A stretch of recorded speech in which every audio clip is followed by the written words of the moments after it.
Étudiants et élèves d'Issaba, unis et engagés pour bâtir l'avenir.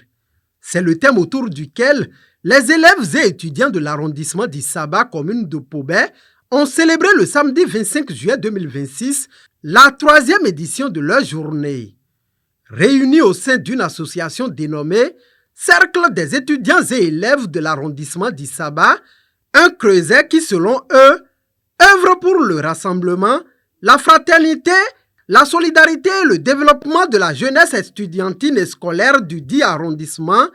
Ils ont marqué cette célébration par diverses manifestations parrainées par le maire honoraire de la commune, Simon Adebayo Dina, et la députée Armelle Akpasonou épouse Ojo. La journée des étudiants et élèves de l'arrondissement d'Issaba est née d'une volonté simple mais profonde. Créer un cadre de rencontre, de fraternité, de partage et de mobilisation autour de la jeunesse scolaire et estudiantine de notre arrondissement.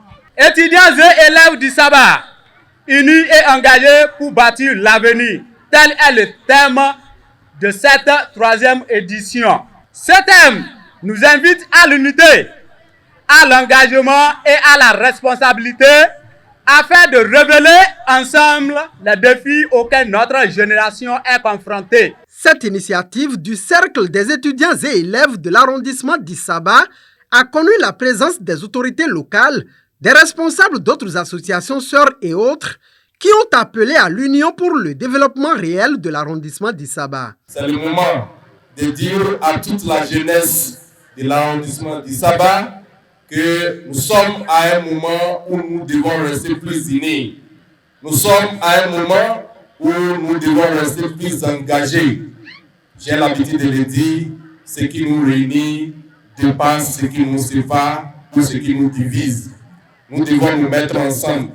Nous devons penser que l'avenir de cet arrondissement est dans notre main.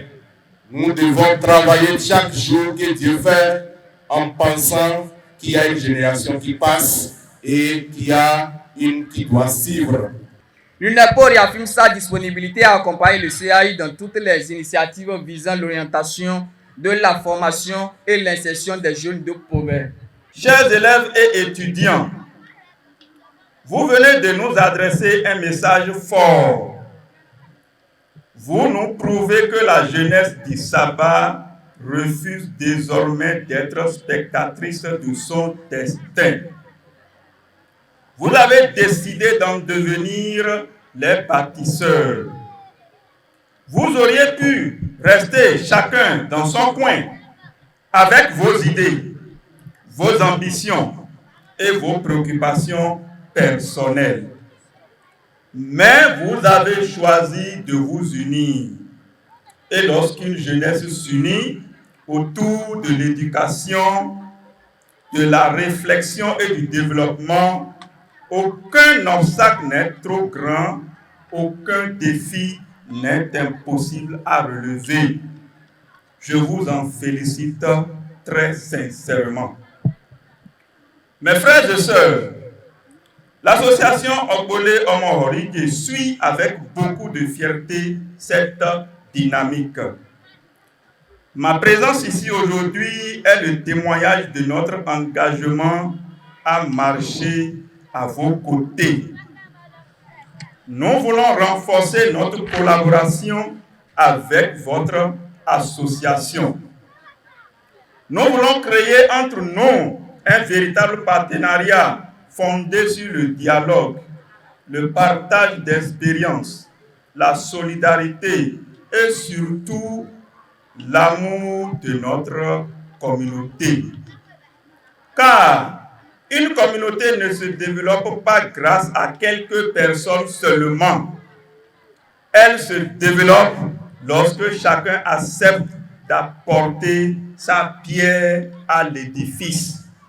La jeunesse n'est pas seulement l'avenir de notre pays. Elle en est déjà la plus grande richesse. Je voudrais adresser mes chaleureuses félicitations aux organisateurs de cette journée. En choisissant de se réunir et d'unir les étudiants et les élèves autour des valeurs d'unité et d'engagement, vous démontrez que le développement commence par une vision partagée. Notre pays a besoin d'une jeunesse compétente, patriotique, entreprenante et profondément attachée aux valeurs de paix et de cohésion sociale. L'honorable Amel Akpasonu croit fermement que chaque jeune du Saba possède un talent, une capacité, une intelligence qui ne demande qu'à être révélée.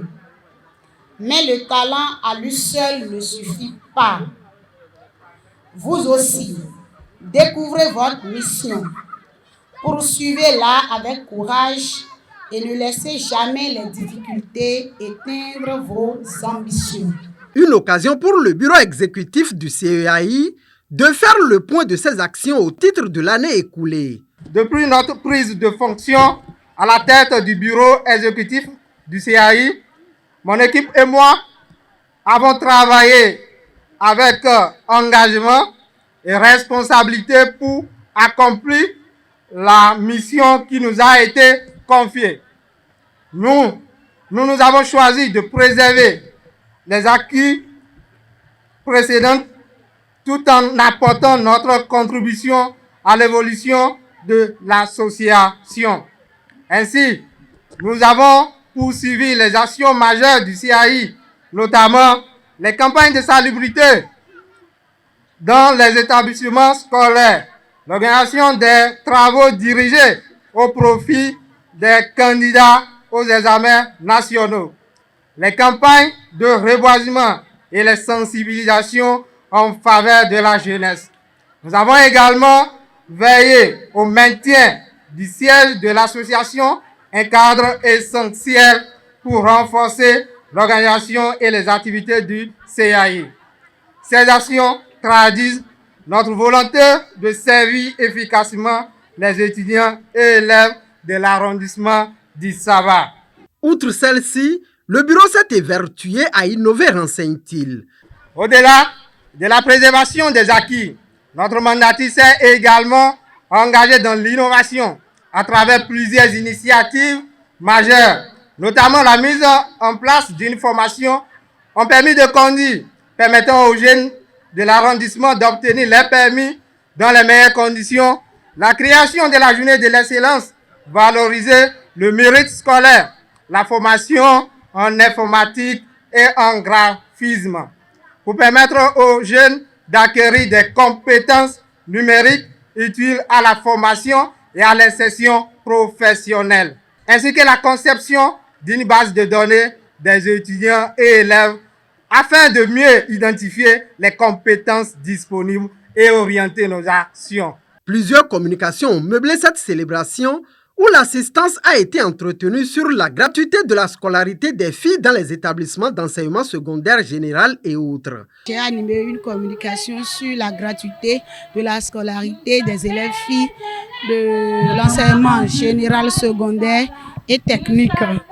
Et quels sont les avantages de cette gratuité? Nous avons développé cela et il faut dire que cela est parti d'une volonté politique et de rendre gratuite la scolarité des élèves filles, ce qui permet quand même de régler une injustice et contribuer à l'inclusion scolaire des enfants.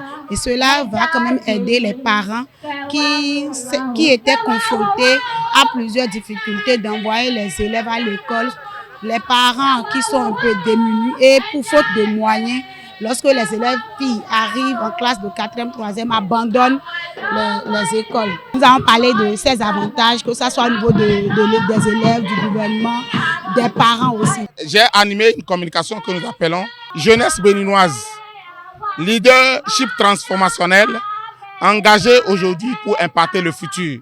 Et nous avons caricaturé ça par 3 questions. Les 3 questions, la première question c'est de savoir, est-ce qu'un leader doit se demander, est-ce que ce que je fais aujourd'hui, est-ce que ça renforce les gens? La deuxième question c'est de savoir, est-ce que dans mes actions, je résous les causes des problèmes ou bien bien c'est les problèmes que j'essaie de résoudre. Quand c'est les problèmes que vous résolvez, alors là, les causes demeurent et ça pose toujours problème. Mais lorsque vous résolvez les causes des problèmes, alors vous rendez durables vos actions et ceux qui vous entourent en profitent durablement. La troisième question, c'est de savoir, est-ce que si je n'existe pas dans 2 ans, est-ce que mes actions peuvent continuer dans ma localité, dans mon pays? Lorsque vous agissez un seul arbre dans la forêt et qui fait la forêt, c'est dangereux. Vous n'arrivez pas à fabriquer des gens. Vous ne fabriquez pas les leaders. Ce n'est pas bon pour l'avenir parce que votre départ serait comme une bibliothèque brûlée. Je suis très content de cette 3e édition de la journée des étudiants et des élèves de l'arrondissement d'Issaba parce que nous nous sommes vus nombreux, élèves et étudiants, nous nous sommes rassemblés aujourd'hui autour d'un thème. Il y a des communications qui ont passé. Ça a fait que nous avons reçu de leçons à cette 3e édition parce que c'est comme cela d'habitude. On choisit des thèmes sur lesquels nous débattons. Il y a des communications très spécifiques lors des journées des étudiants et élèves de notre arrondissement. Donc c'est une fierté parce que nous sommes sortis, élèves et étudiants, on a bien compris ce qu'il y a de sérieux dans ce thème-là qu'on a choisi pour cette édition de cette année 2026-là. Instant de gratitude et de reconnaissance et les manifestations ont pris fin dans une ambiance de convivialité.